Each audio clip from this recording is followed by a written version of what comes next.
You're listening to the #1 real estate podcast in the world, where we talk with real estate professionals all across North America about their wins, losses, lessons, stories, help you win in your local market today. My name is Cody from Sheridan Street. I am joined with Vikram Deol of the Real Estate Sales Academy. Vikram, my man, what is the best thing that you can say happened in business this week for you? Oh man, I really wanted a story time with Uncle Cody and Uncle Vic first. Yeah. Well, we can start with story time. You can tell me that after, but like, I'm really curious. I have a lot of curiosity.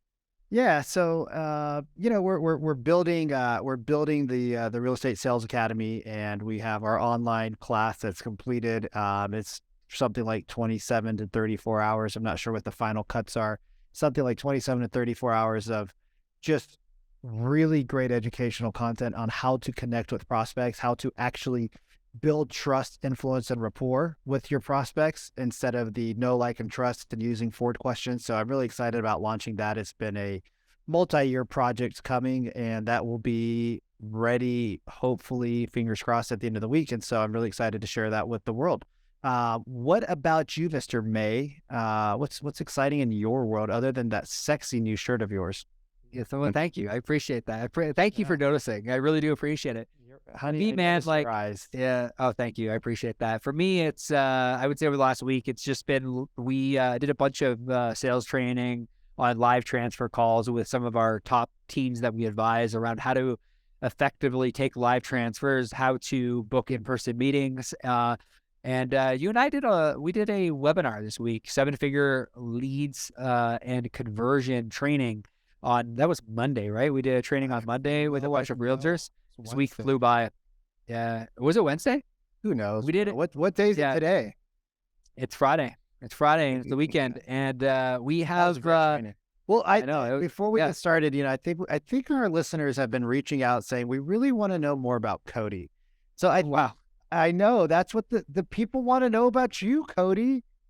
So I think we should have story time with Uncle Cody, because I had story time last time. So I think Cody needs to share a story this time, because we've done some pretty crazy things. Like in the last 6 months, I mean, we've lived in like 19 different cities and countries. Like I think the people want to know what's going on in the life of Cody.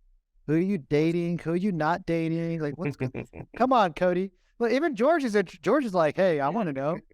George's like, what's up? What's up? That's interesting. I'm just listening.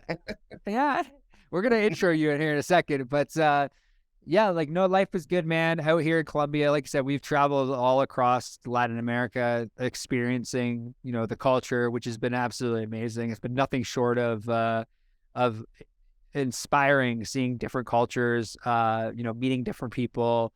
Made a lot of good friends, especially in Medellin, Colombia. I think one of the coolest things is last weekend we met a bunch of Canadians, a bunch of expats who run their own e-com agency, and just like getting to connect with different people. I think one of the coolest things that's happened for me this week is when I was in Houston last week at the Next Home conference. I made a friend who runs a VA company, and we got connected through the VA company. And we started chatting about, like partnering up and doing different things. And he's like, oh, my best friend is in Medellin, Colombia.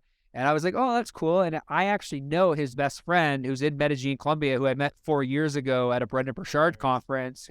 Just like such a small world, man. Like, it's just like, you're just connected. And when you meet people, you put yourself out there, you're 1 degree of separation from like knowing the person the other person's talking about. So that was really cool. And that was super inspiring. I think the people want to know more about your dating life, Cody. So I think next week we're going to talk more about story time with Cody. Maybe next week. But, well, let's bring out George.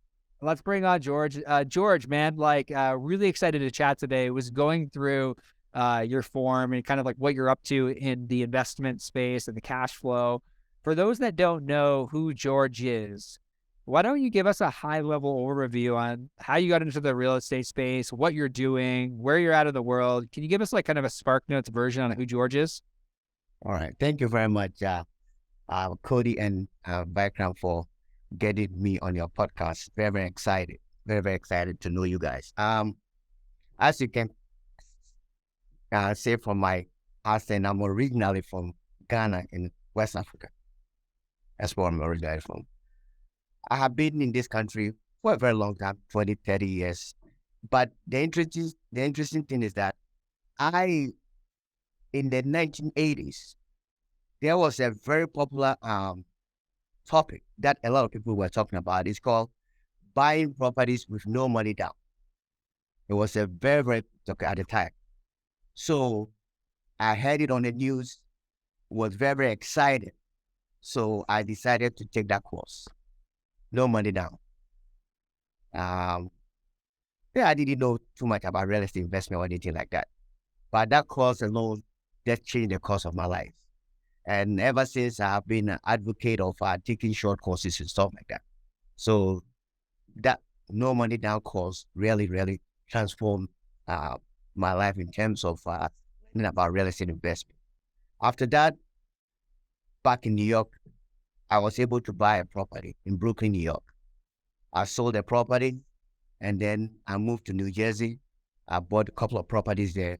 And then from there, I moved to Atlanta.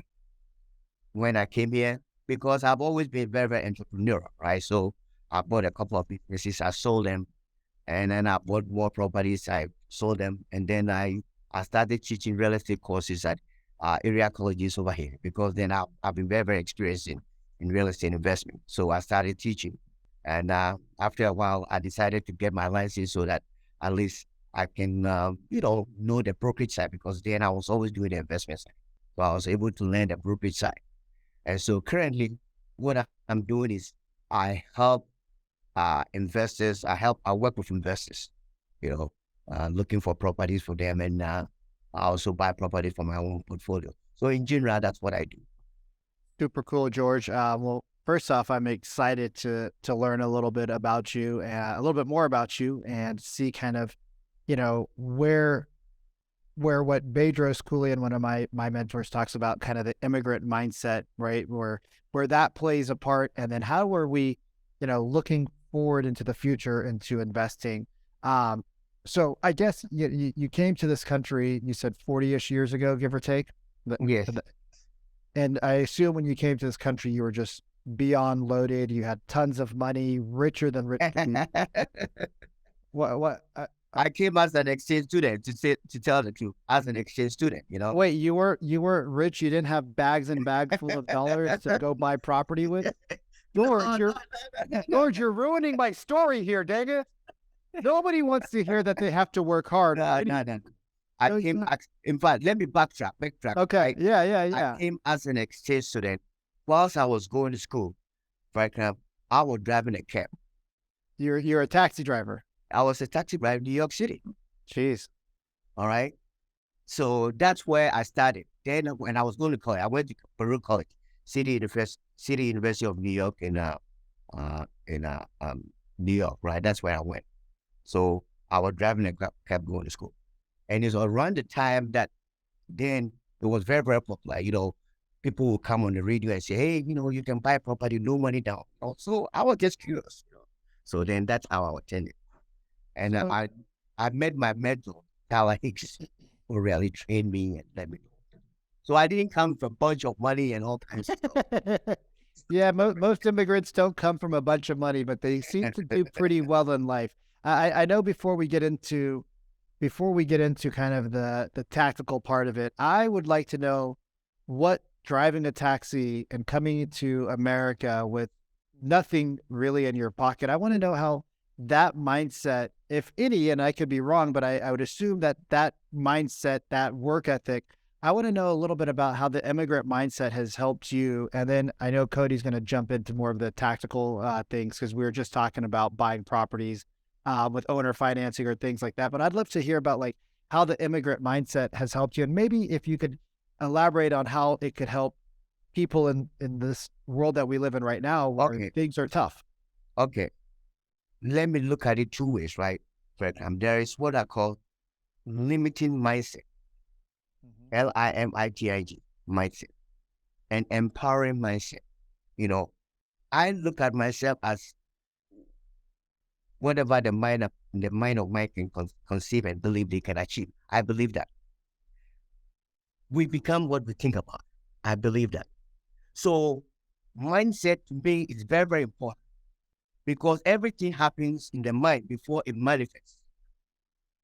So you should be able to believe. And then the book, when we talk about the book, that's what I said. Like, for example, if you're an agent and you want to be an investor, you have to first start thinking about it. So that mindset is very, very important.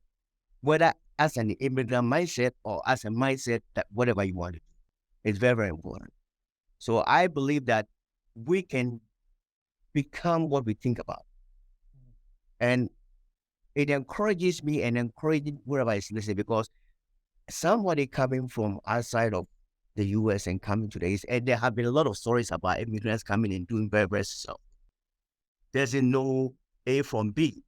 And Cody and Vikram, 10 years ago before the market crash, I was teaching real estate investment to doctors, lawyers, everybody, because they have no know. I was teaching them. And then to be able to even write a book on how agents can work with investors and buy properties for themselves. So that mindset is very, very important. That now, when we come, I'm telling them that we are now with my group, we are even developing a subdivision. Could you believe? Over here in Atlanta, right here. Amazing. Because I believe, I have that empowered belief that we can become what we think about.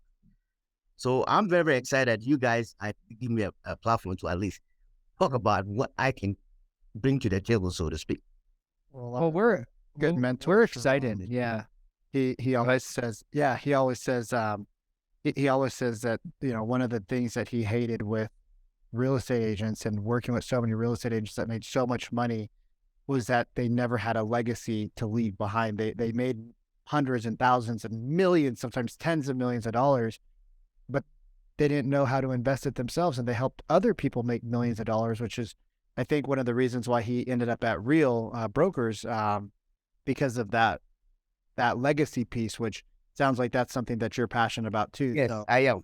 Yes. So, I know Cody's got some great questions. I could go deep with you down this mindset track, but I think you kind of hit it on the head: empowering versus limited. But yes, the empower versus limit, and I love the way that you phrase that. And Vic and I have had tons of conversations about this, about how our beliefs map our thoughts, which map our actions. Like, it's like ultimately everything starts with our belief and our ability to figure things out. It's like that's where confidence is created. And George, like, when you are thinking about real estate investing, like, maybe you can walk us back to that moment where you first started to believe that it was possible to buy property with seller financing or buy property with zero money down.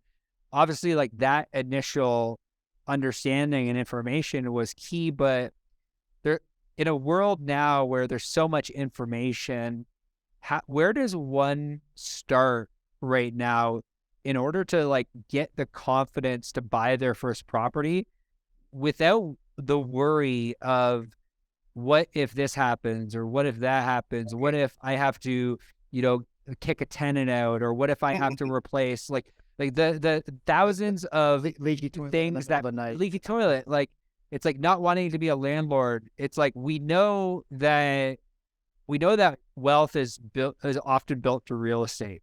Mm-hmm. But there's that feeling that I think a lot of people have about investing in real estate, even as real estate agents, where they have, like, you talk about the limiting belief. It's like, well, I don't want to be a landlord.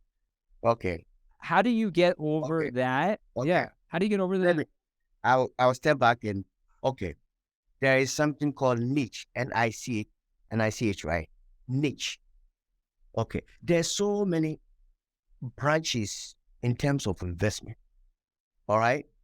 One, you can buy, fix, and sell. That is the strategy. That's the niche, right? That's what you want to do. You can be a landlord. Now you can buy and get into Airbnb. You can buy and rent. You can buy and lease. You can buy. There's so many strategies. But the bottom line that I would encourage anybody, like you guys are doing, right, is to always get a mentor or somebody that has been where you have been before, but somebody who wants how should I put it? Let's say, Cody, you want to be an investor, right? It's you don't know, right? I would seek somebody who knows what they're doing and have done it before. so that they can transfer the information to you. So that from A to Z will be very, very sure. Because when I started, that's what I did. Because I didn't know. I took the course, I didn't know. So what I did was talk to Tower Hicks. You can Google the name of International Web Services under him so that he can guide me and teach me. So that's what I would encourage everybody to do. Because we all have the fears and whatever. Okay? And somebody said, the quotation, he said, once you become fearless, life becomes limitless, right? I mean, we will have our fears, but once you do, or once you have a mentor or somebody who will guide you so that you minimize the mistake that you're going to be. Because real estate is such a vast subject.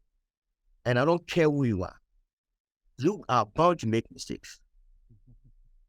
Even people who play at the top level, making $100 million deal, they make mistakes. But the key is to how do you minimize the mistakes? And even if that happens, how do you still summon the courage to go forward? Because, for example, Cody, when the market crashed, right, in 2008 or whatever, I had a lot of portfolios. And we were all caught with our all caught naked because we didn't prepare. It has to happen. But that shouldn't deter you from going forward. And I have always believed in that. All right. So to answer your question, I will get somebody who has been there before. So like you guys are doing, coaching people, guiding people and stuff like that. That's what I will do. Because there's so much information that it gets people confused. So you should get somebody that will tell you A, B, C, D, and know exactly what you want to do. Exactly. Because, for example, my specialty, Cody and Vikram, is what I call I'm a buy, fix, and flip guy. That's my specialty. Although I know all the areas. Now that's what we do. We have about 5, 6, or 7 projects going on right now as I talk to you guys. In fact, now another niche that I'll talk about is what we call ground up construction, right? Where you buy a lot, right? A lot, clear the lot, and build a new construction. That's another strategy.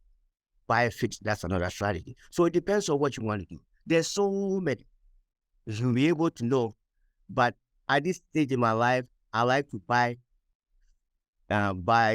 fix, and flip. That's my strategy. That's what I do. And somebody will like long term, hold over a period of time. Whichever strategy that you decide, it's up to you. But when I consult people, I try to let them decide what they really want to do over the past 5, 6 or 7. They can start as wholesalers and then move into whatever that you want to do. So that would be my that's what I want to do. Get a mentor first. It's very, very important.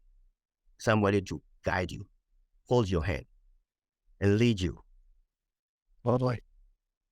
When people try things on their own, it's not that, and George, I don't think you're saying that you can't figure it out, but what you're saying is, if you have somebody there, you can say, as Tony Robbins always says in his events and in his books, stand on the shoulder of giants, stand on the shoulder of the people who've been down the path before, because you're still going to make a mistake, but instead of the mistake costing you maybe all of the profit or costing you, a year or two of downside, it might cost you a few months, right? Where you're like, okay, we're having to figure this out, right? And you guys, once you get into real estate, you'll realize that there are paths to take that are much more simpler than others. So George, where do you find your fix and flip? So since that's your specialty, let's talk about fix and flips. Like, where do you find these properties? Where do you find sellers that are motivated enough? And, and then I think maybe we should also talk about financing, but where do you find these people first and foremost? Excellent. There's a group of investors, we call them wholesalers. WHOLESALERS. Yep. All right. I belong to, because I'm an investor, I know where they congregate. Those wholesalers, right? They send me the properties. Wholesalers, their strategy is to look for properties that they can sell to buy, fix, and fix guy like me. All right. So we have the wholesalers. They will analyze it because real estate investment is dead numbers. before the wholesaler sends the property to me, right? They would have analyzed it and see what's going on. And I'm going to give you a simple example, right? Let's say a wholesaler will sell me a property. ARV, after repair value, right? It's $100,000 after we fix the property, right? He will send it to me he will send me the property for about $30,000 because I need $40,000 to fix it. So 30 plus 40 is $70,000. So that the gross margin is 30%. We call it a 70% rule. 70% rule. And so when you go to the hard money lender, right? This is kind of a little bit technical, but yeah, we're getting into the weeds now. yeah. So we get into weeds, and so that's why I believe that, like, if anybody wants to learn, they have to get somebody to teach them. Right. Because hard money is a whole nother. It's a whole other area. Oh yeah, there's a lot of risk in hard money if you don't know what you're doing. So where would you find these wholesalers? Yes. You for example, you can go and belong to RIA, real estate investors associations. They are in every city. You can be a member. Okay. Most wholesalers goes over there. If you have like a meetup groups, wholesalers go over there. Any place where investors congregate. In fact, they will come, if wholesalers will come into the meetup, right, and say, hey, I have a property, it's located over here, the ARV is this, you can buy it for this, you can repair it. They give you all what you need to know. So as a fix-up guy, I will verify the numbers, make sure the numbers make sense. All right, then I send it, if I can buy it, I send it to my investor friend, because I do the analysis. When they see that it's from me, they're going to buy it. That's one of the reasons why I love working with investors, because once you know the numbers, investors, based on are they going to make money, that's it. And investors buy multiple properties. I have an investor that now has bought about 3 or 4 properties already right now as I talk to you. And especially when you're doing with a landlord and stuff like that, when an investor is buying a property that a landlord owns it, there's a tenant in there. So normally you cannot go and disturb the tenant. So you only go look at the property after doing the due diligence time. So you can make an offer. But all is based on the numbers. So where do you get it? Through wholesalers. How do you get to go where investors congregate? Or if you like, Google wholesalers in my town, get a few names, and then reach out to them. They will put you on their mailing list, and then they will send it to you. Like every day, I might get about 3 or 4, 5, 6, 7, 10, 12, 20 emails from investors selling properties. That's where you get it. You might get some on FMLS, but they might not be. They might not have the numbers that makes it. So wholesalers, WHOS, that's where we get. I love that. I love it, and I love the tactical approach to where, towards joining a network, getting connected with people, networking with them, having conversations, figuring it out. Obviously, and like you said, really finding somebody that's already been where you want to go, so that you can move faster. I want to chat about something that I want to chat about seller financing, because it's something that I don't think a lot of people, including realtors, I know realtors that don't understand seller financing. And I'll tell the reason. Yeah. And I'll tell the reason. Yeah. Tell me the reason, and break that down for me, because there's a lot of people that are probably listening to that, that when you explain it are going to be like, what? So can you explain to me seller financing, explain to me why, what the kind of the advantage of it? Okay. There are so many ways of seller financing, right?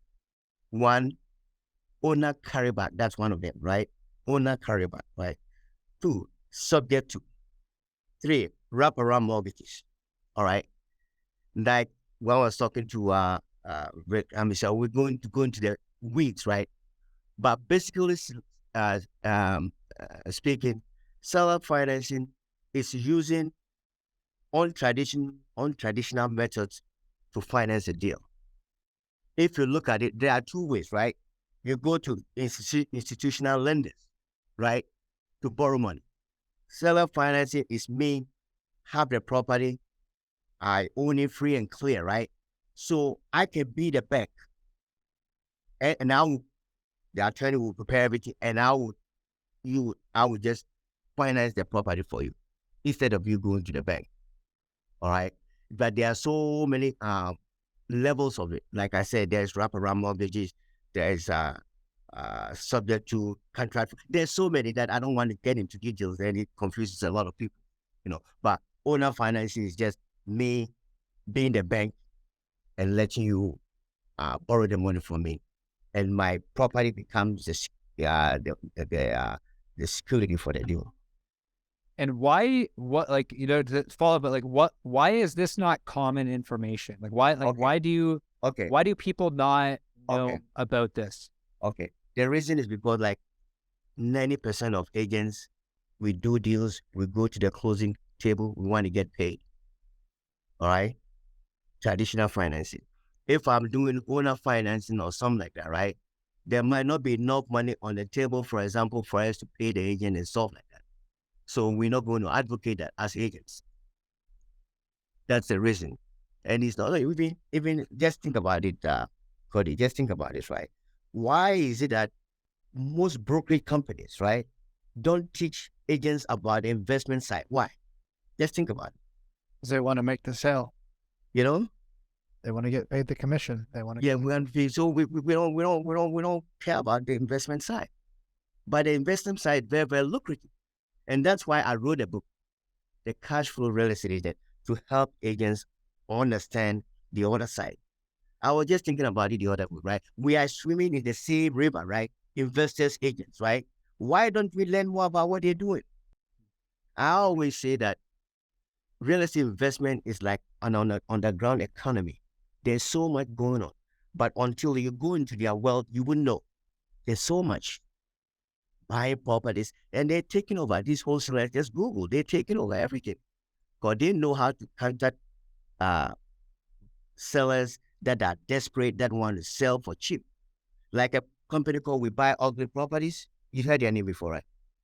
They were very, very popular. They wholesalers. They buy from the agents and then sell it to us by fix and sell. So there's so much going on that I think we have to expand our minds so that we can really understand as agents. So we can also start making that big money that these investors are making, I think if I'm making sense. I think a lot of real estate agents, I don't think that I don't think they're against investing. I just don't think that I don't think a lot of them think about what it actually takes to be an investor. But I think too, there's a lot of fear that comes around it. And I think the fear of the unknown, because it's not talked about, right? There's a lot of real estate agents that own a lot of property, but there's a lot of real estate agents who are also one day away from their car being repoed. And so they need that sale. So there's that fear of, oh my God, I can't have another home. So when you're working with your clients and you're giving them a consultant, and you're working with them, can somebody go from being a flipper, right? Because flip's a great way to get cash flow, right? Mm-hmm. Flip's a great way to, and you can finance it through the lender, through a private owner. Mm-hmm. You can finance it through hard money. There's a lot of different ways to finance a flip. But could a real estate agent become an investor and then a long-term holder at the same time? Or could they use the money from the flips, right, to then buy and hold property? Yes. Let me just backtrack, right? Just to your knowledge, right? Now, I teach 3 continuing education courses based on my book in Georgia for 3 hours, for their credit, right? And I ask agents, why don't you guys buy property for your own portfolio, right?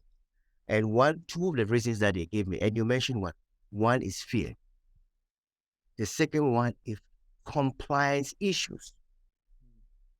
Because as agents, as you know, right, we have fiduciary responsibility to act. Okay. In fact, when my brokers approved the course for me, right, they said, George, stress that area for agents in terms of complying with whatever. But apart from that, we can do whatever. You just have to disclose and and comply and be compliant with whatever the regulations are, and run things through your broker. You can form partnerships. You can do whatever, but you just have to disclose. Man. So that's the key. That's the key that I see. They say, okay, 3 reasons: fear, compliance issue, and the money. But like you said, we have the money. We don't manage it well. We spend it, I saw it sporadic, sporadic, you're happy, you get 20, 30,000, 40,000, we spend it, and we don't have 2 or 3 months, we don't have any more money there. But if you really decide to get involved in real estate investment over the long run, in the beginning, it's going to be a little bit challenging. Right. But once you get a hook of it, and we are agents, we have so much going for us. We know how to write contract. We have the appraisal. We know AR. We have we have all kinds of stuff.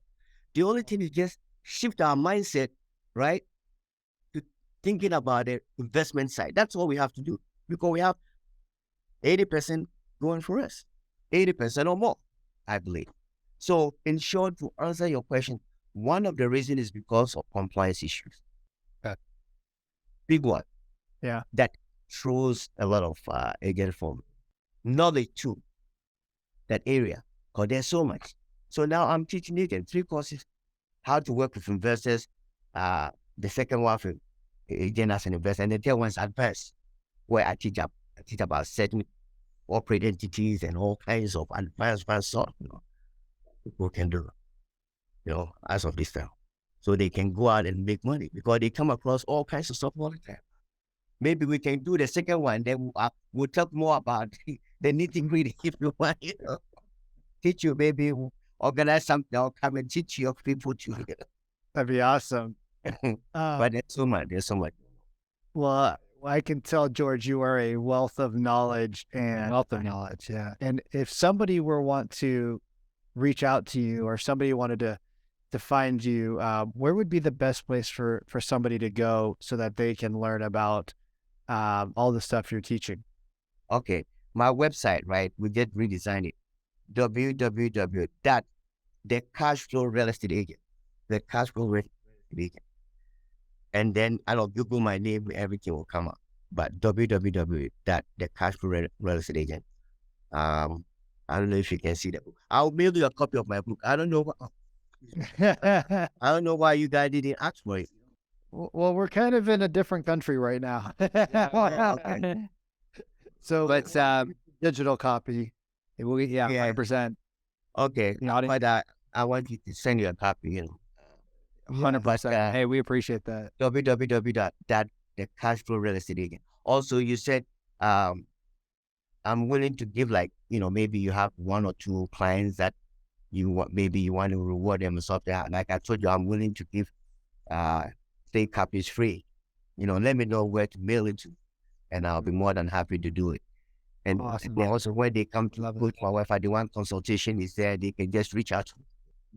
George, man, you are a wealth of knowledge, and we really do appreciate you. And number one, helping to debunk some of the myths that people feel or people hear around real estate investing to really create wealth for their own personal portfolio. So just want to say thank you to the bottom of my heart. I know Vikram feels the same way.